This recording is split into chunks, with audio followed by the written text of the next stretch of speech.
Welcome to Discovering. It's never too soon to start making fishing plans. And right about this time of winter, I'm ready for a trip back to spring. I'm in the Keweenaw for a day of fishing with pro fisherman Mark Martin and fishing guide Larry Smith. We'll take a look at a little different way to fish lake trout. Wherever there's lake trout to be had, you can do it and have fun. Put your feet up and the remote down. It's time for Discovering. The secret streams that flow beneath the cliffs of colored stone.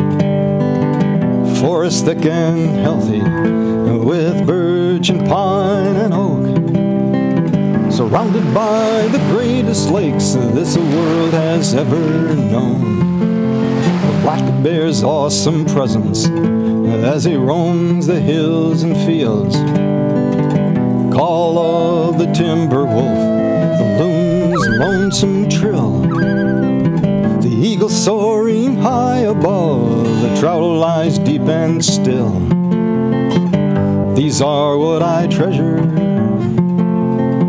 the only way I measure feelings that I have for this fine land. There is so much to discover when you're a long-time lover of northern Michigan.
Okay, Larry showed me how to do this with the gebo, with the wire line and everything. It was great, you know, it's fun. Big Northland jig, bucktail, chunk of sucker, piece of plastic on it. We did it by hand and we did really well out here. Then last year I put a ripping wrap down and we were catching them on ripping wraps and oh, there I just had a hit right there. There, I got him. Then I got to get rid of that. It's on the snap wrap, glow in the dark. It look like what they do. They look like smelt, these things, and they're gorging themselves on smelt. Everyone I've caught out here got a fist size, you know, ball of smelt. They've been just chowing on. Because it's heavy, these jigs are, you just want to keep a bend in your rod. You don't want to sit there and pump it too much because you can pump it right out of the fish too. And there's some color, he's coming up. He's right here. There he is. On a snap wrap. Would it take a couple minutes, Larry? Maybe, yeah. Just the right eating size right there. It'll be one on the smaller end of what we're going to be catching here today right here, but these are good eating size right here. And you can see how much, even in the small one, it's got a lot. I can feel the smelt in there, feel the little heads in there, the little hard spots. Oh, you got one of the bottom ones? We'll get this thing back down. Yeah, I see her coming up. You're 100 feet down. Oh, came off. Oh, no. Yeah, I just lost a fish coming probably close to halfway up, and if I was using my gebo, I'd have to pull it up and rebait and you know, check everything on it. With these baits we're using here, these Rapalas there, you just drop her back down, start fishing again.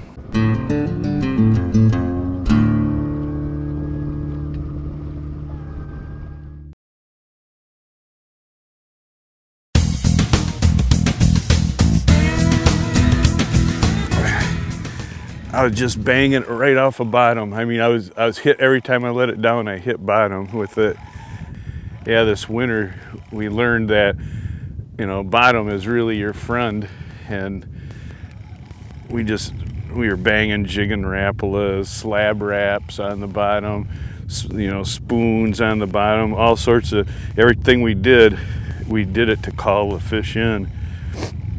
Even though we may had rattles on some of the stuff, we made sure we just banged the bottom, and you get them in, and then they see all the mud and stuff kicking up, and it looks like a little fish feeding, because we went into shallow water and we're actually catching them.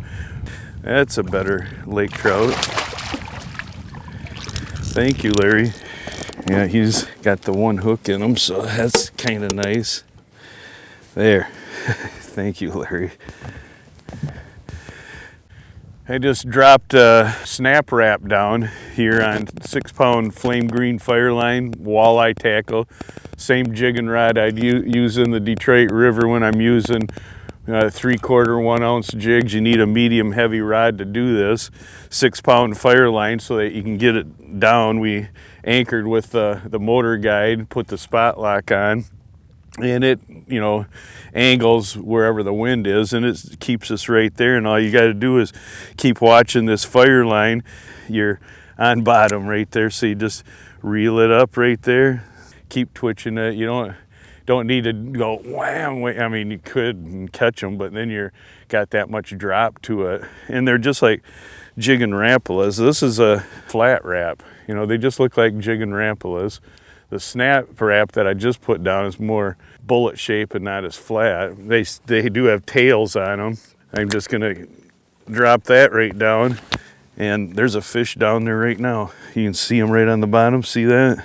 What I'll do is I'll pound it on the bottom here a little bit. They kind of like that at times, and you just keep working it. Larry's got a ripping wrap on too, and it's got a lot of big rattles in it, so it calls the fish in.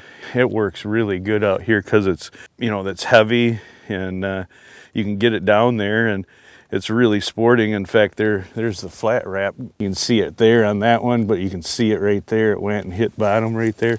Looks like a fish is coming in for it. This is what the snap wrap looks like. It's got the little fin just like the flat wrap. The flat wrap's a little, and then we got a piece of 17-pound Berkeley Vanish fluorocarbon ball bearing swivel, which is very important, and a little Northland cross lock right there that helps the lure swim. But you gotta, you know, and you gotta attach right to the Fireline from there. So it's got to be set up right. And if it's not set up right, you're going to have line twist. If you think you can do this with mono, you probably can, but good luck, because this thing's going to stretch too much in 200 feet of water, and you're not going to have the hook setting power, and you're not going to feel that little light hit like this one. He just ticked it like a perch or bluegill. And so if you had mono, you might jerk up at the right time, but because you'd have mono, it'd have so much stretch, you might lose them because of no hook setting power. I seen that great big fish down there. Oh, got one. Now we got a double header. Oh, almost had one on the rod. I sat down. All right, now we got 2 of them going here. Looks like a halfway decent one, Larry? Yeah, it feels kind of heavy. Feels a little different than the Gebel, though. Yeah, you don't have wire all around your feet, yeah, around your ankles, and yeah, this is really, really cool. You know, I enjoy the heck out of this. Like yesterday, George said this should be illegal. He never, and he's been up here for, you know, how many years, and he said that was his best day he ever had. You need the net, Larry? Here. Still kind of trouble, so. Okay. There you go. Yeah. Oop, I still got this one. Okay.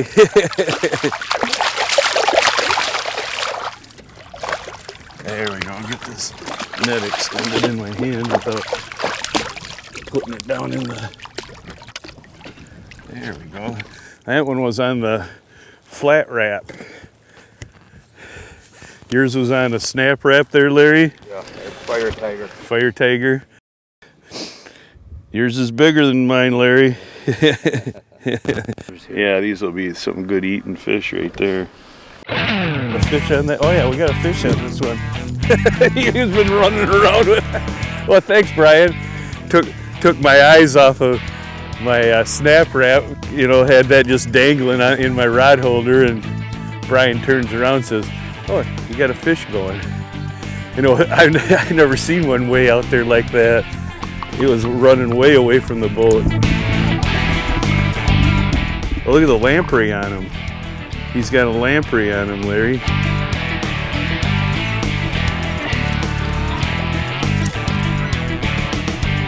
Yeah, this one's gonna be a good eating one. This one looks like one of those, the orange ones. What do you call them? Keweenaws or something like that, or.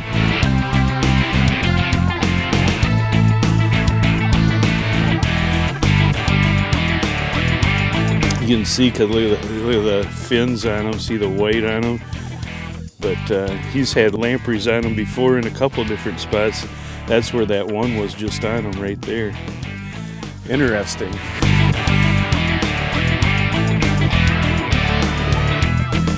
Okay.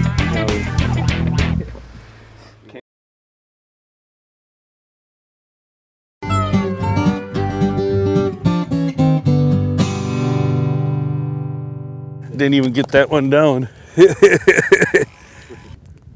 Whoa, this is a better fish. Wow, this is a better fish. That was laying on the bottom. I looked down, I see a fish down there. I went to lift it and he already had it in his mouth. I didn't even get to jigged it right into him. I want to get that other rod down there, but oh yeah, we got color. Look at all those bubbles coming out of him. Boy, look at that one. He's either got net marks, lamprey. Wow, they've been chowing on these babies. The lampreys have. I think we'll let him go back and get some skin. Get more skin in the game.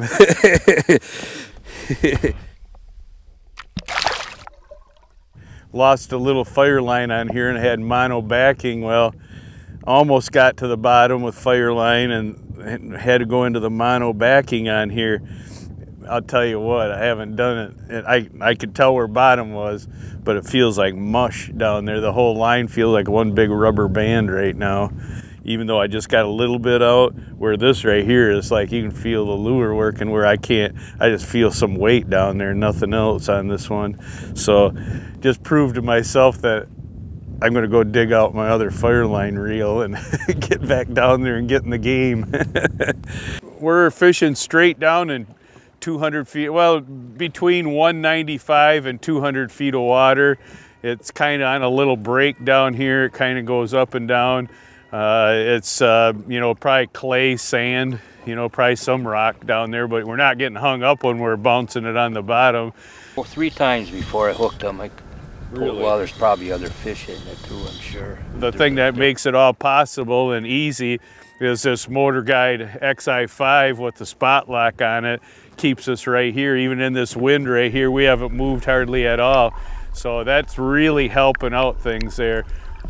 Finally got another rod down. Looks like I'm down to about 175 feet now. I'm almost there. Oh yeah, nice one. Yeah, that's a good one. Okay, where's my other net here? Oh, you got it there, Larry? That's my Detroit River net special there. I got that net jigging. There you go. They hook, I tell you. It's another nice eater one there. Oh, yeah. Beautiful fish, look at that. No marks on it at all. Beautiful. Yeah, he's gonna be one of those orange ones, one of the natural ones, or whatever you call them.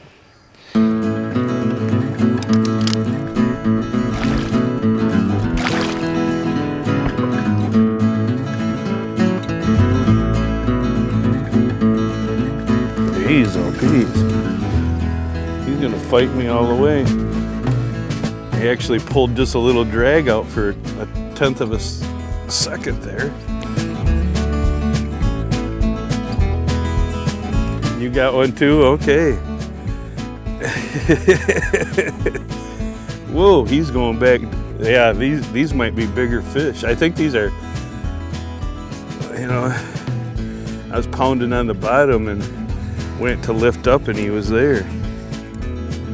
Boy, they're all over down there on the bottom. Probably have one on our dead rods again. I haven't had one like this fight, I don't know, since I've been out here doing it. Not this long. Usually there's a give up point somewhere. I don't see no color yet, but I haven't been able to bring them up too fast. Oh yeah, I see color down there. Ooh yeah, he's a nice one. Wow, definitely a good fish. That's a big laker. There's Larry's coming out. There. Flat wrap, snap wrap. Boy, two of them, they're both about the same size. I'll let you get yours and I see he got over into my snap wrap. I see my fire line wrapped around his nose. You can see that fire line from my other one. You can see it twisted around on him down there hanging in the water, which will be really nice.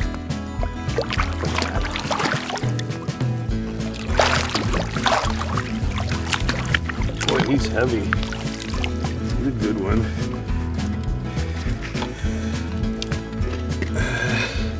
We have the whole Rapala family here today. The ripping wraps, the flap wraps, and the snap wraps. Only thing we don't have is the jigging wrap.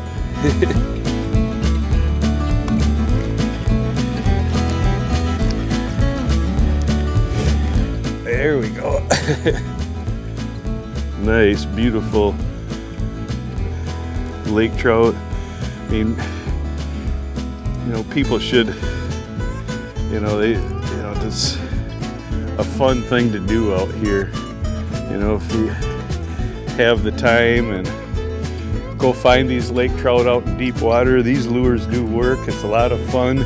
It's just like, you know, you can't say enough about it because you know, they fight good all the way up, you know, especially on light tackle.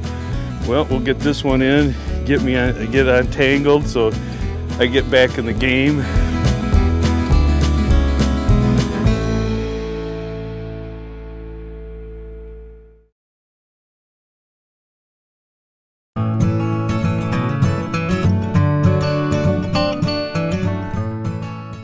This is a closer look at the flat wrap. You want the bigger one to get down in this deep water, and you want that little cross-lock snap. This is Northland, Berkeley makes them. You want a high quality ball bearing swivel right there. You got a lot of twist and swim with this horizontal swim bait, and then you got your fire line so you can feel the hit too.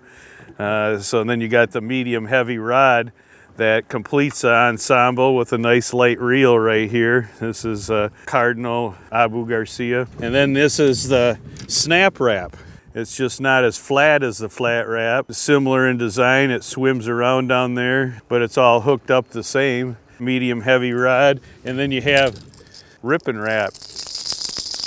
Hear that nice rattle to it. And that's what attracts these fish in, and it's all hooked up the same way. I figured it wouldn't take you very long, Larry. Yeah, they're real nice ones. Figured I'd just grab him so he didn't get all tangled up in a net with your line on there. Another nice fish. Yeah, that's a good one there. There we go. Boy, for a second I was wondering if he had any weight to him at all. There's some color coming up. He's not as small as I thought he was. Yeah, they're like little leeches on the bottom of them. They're laying right on the bottom, aren't they? There you go. We'll put this little baby back in here and let him go. There he goes. Just like a little torpedo.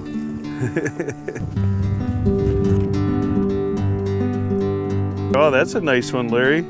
Yeah, there you go. That's a good one.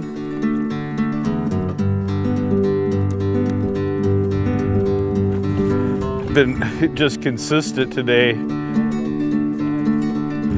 Yeah, got another one. Snap wrap.